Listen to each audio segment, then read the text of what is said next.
Your Phoenix real estate market update on this beautiful day in February of 2021. It all starts right now.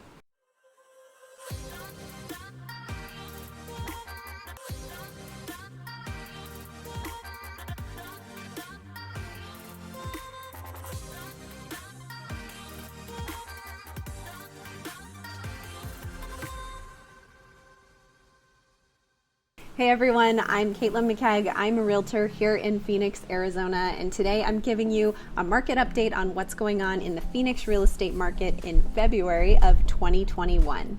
I do monthly updates where I dig into the data, and I also do quick updates every Monday just to give you an idea of what's going on in the market.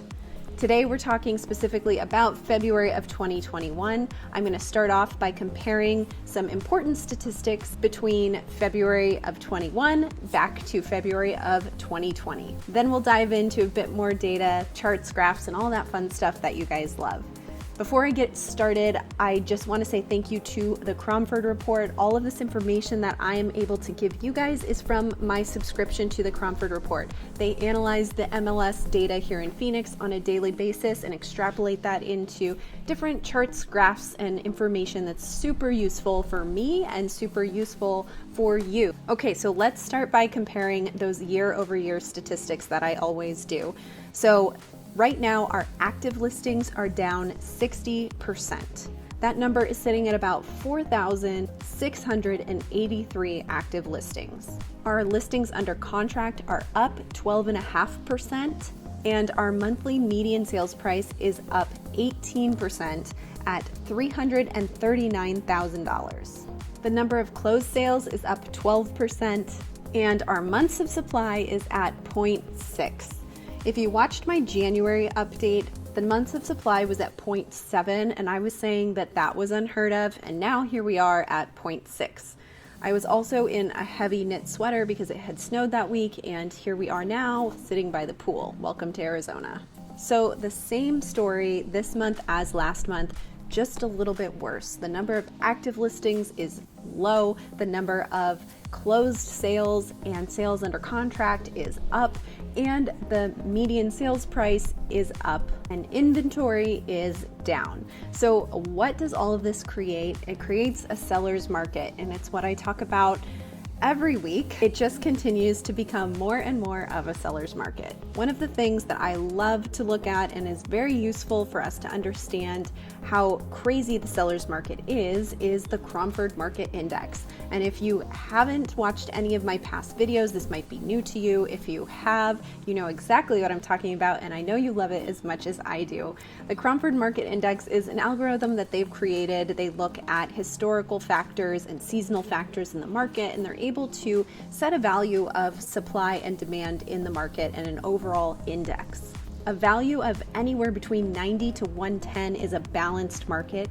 Anything below 90 is a buyer's market, and anything above 110 is a seller's market. And this week we crossed the threshold of 500. Keep in mind, anything over 110 is a seller's market. And today we're actually sitting at 505.5. This is a record on the market index, but that's not saying much because we've been breaking records week after week for a while now. 500 is just more of a milestone number that we've all been looking at, wondering if we're going to cross it, and we did. So if we break that down into supply and demand, we know that our demand is 20% above normal. It's sitting at 120.7. So demand is higher than normal, but it's not extremely high for this time of year. And it's actually gone down week over week. A few weeks ago, I was saying that demand was about 26% above normal. Now we're sitting at 20. But if we look at supply, that's really the problem child. Our supply index is sitting at 23.9, which is about 76% below normal. Having little supply is really creating a tough market for buyers and a very strong seller's market for sellers. The thing is, this number keeps dropping. This is typically the time of year when we start to see our inventory levels rise right after the first of the year. And all that's happened since the beginning of the year is our inventory has actually dropped. We started the year at about 6,100 active listings, and now we're sitting at about 4,700. For example, 6 years ago in 2015, our listings increased by 5% in the first 8 weeks of the year, between the 1st and the end of February. What we're looking at today is a decline of 23% in our active listings.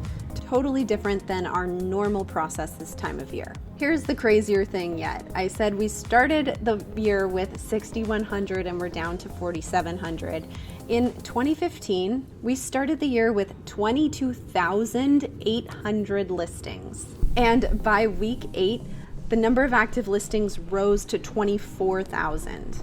This is crazy to think about, that we only have 4,700 listings right now, but 6 years ago we were sitting at 24,000. This graph is a perfect way to see where we stand right now with our active listings. The purple line at the bottom is 2021, and you can see we did not rise at the beginning of the year like the normal pattern. All we've done is gone downwards. If you compare to last year, we actually did have a dip at the beginning of the year, but the number of active listings was much higher to start with. And then looking back to 2019, that's more of our normal process where we start to rise in the beginning of the year and taper off in the late spring. That purple line is so much lower than the other lines. It really helps you understand how low our active listings are right now. So now that we know that our active listings are so low and we know where we stand with the Cromford Market Index, let's look at the market index number as it relates to specific cities within the valley. Before I go there, if you have not yet subscribed to my channel, you might as well do so. You have nothing to lose.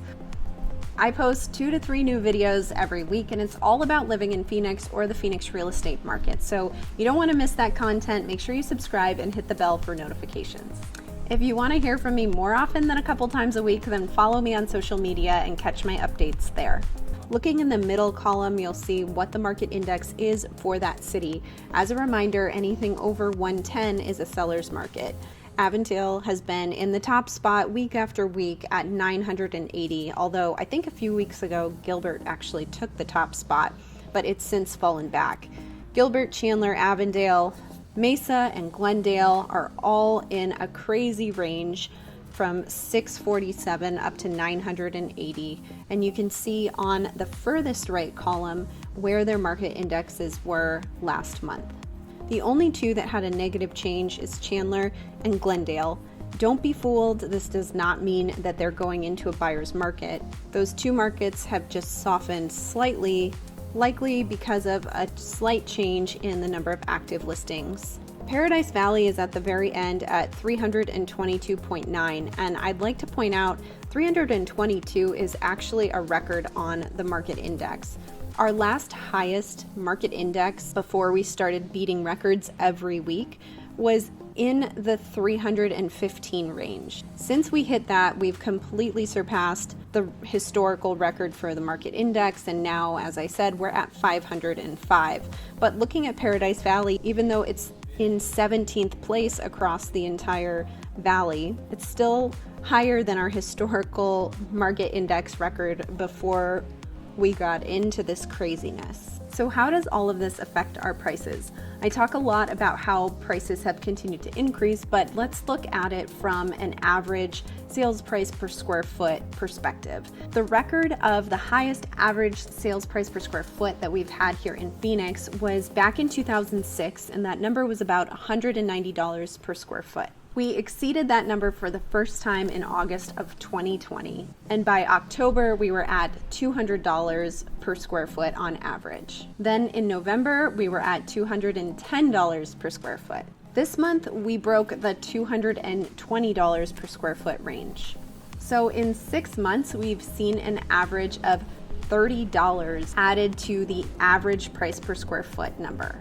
This is a rise of almost 16% in 6 months. And it's not just home sales that are feeling this, rentals are feeling this too. Our rental rates are up about 18% from last year at this time. It's almost $250 a month on average, higher than what it was last February. If you were to purchase a home that's about 1,500 to 2,000 square feet and put 10% down, your mortgage would be roughly $1,600 to $1,700 a month. But that same home rents for $1,850 a month. So as I said, prices in Phoenix are continuing to increase, but don't think that rental prices are immune to that. They're seeing the same thing and arguably at a higher rate. So what's going to happen in this market? Because I continue to say the same things every month about our prices increasing and beating records that we haven't seen in the past.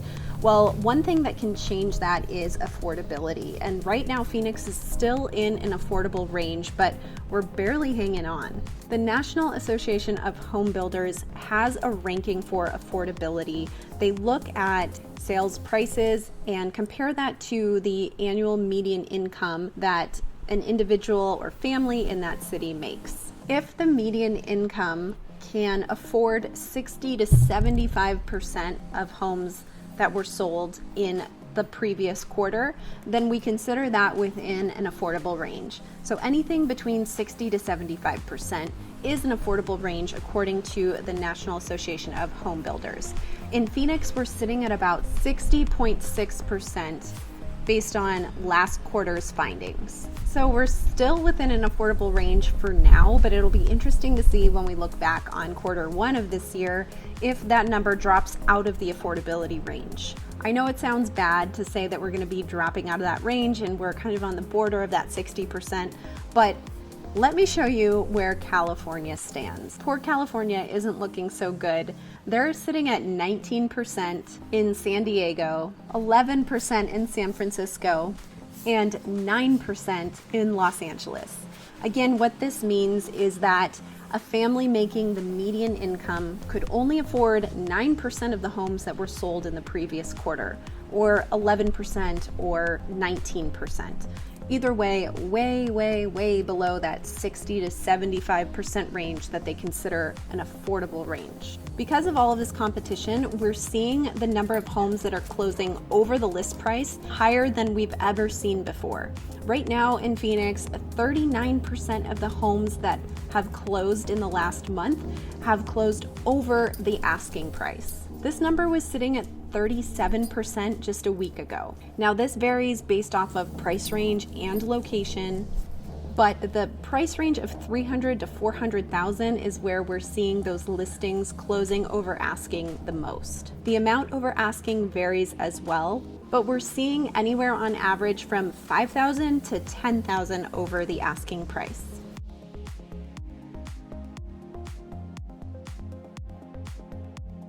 Another significant change that we've seen in our market is the amount of sales over $1 million. This didn't used to be as big of a market share in Phoenix as it is now, but one of the reasons this could be true is because, well, you saw that affordability in California. A lot of those folks are deciding to make their move out this way, and our home prices can look like a bargain to them. So far in 2021, our sales here in Phoenix of homes that are priced at $1 million to $3 million are up 102% from last year. Sales over $3 million are up 140% from last year. So either a lot of Phoenicians came into a lot of money, or we're probably getting some inbound migration from other more expensive areas of the country where folks can afford these higher price ranges here in Phoenix. So what's going to happen next? Your guess is as good as mine. One thing I do know to be certain is that prices will continue to increase this year. We're just so severely undersupplied, and we do have such steady and strong demand that it's going to continue to increase prices. In last month's market update, I talked a lot more about how the Cromford Market Index is a predictor of price appreciation. So if you want to know more about that and a deep dive, make sure you check out that update for January of 2021. That'll give you a little bit more context around why we're fairly certain prices will continue to increase, at least here in Phoenix, for the rest of the year. That's all I've got for February 2021 updates. But before we go, I want to talk about the dog of the week. And this week I am highlighting a dog at Sunshine Dog Rescue here in Phoenix. Every week I highlight a dog that is at an animal shelter here locally in hopes that they will find their forever home. And this week I'm talking about Aslan. Aslan is a 3-year-old German Shepherd who is good with dogs and cats. He's looking for his forever home. He's starting to learn how to trust humans, so he might be a little particular in terms of which house he goes to. So make sure you read all the information on him before you decide to adopt. I've linked his information below so you can check out his full bio. You can already tell that he is super cute. If you want any more information about the Phoenix real estate market, or specifically your zip code or your city, feel free to reach out to me anytime. As I always say, if you are thinking about selling your house, or maybe you have an investment property that you're considering selling and you don't have to go buy something else, now is such a good time to sell. So please consider doing that if it's already been on your mind. And of course, I would be happy to help you. If you're looking to buy a house, it's still a good time to buy. We just have to be ready to get out there and find the right one and be aggressive in our offer. So reach out to me anytime if you want to discuss your situation or just want a little bit of advice. You can call, text, or email anytime. Thanks so much for coming to my channel and watching this video. I'm Caitlin McKegg with HomeSmart.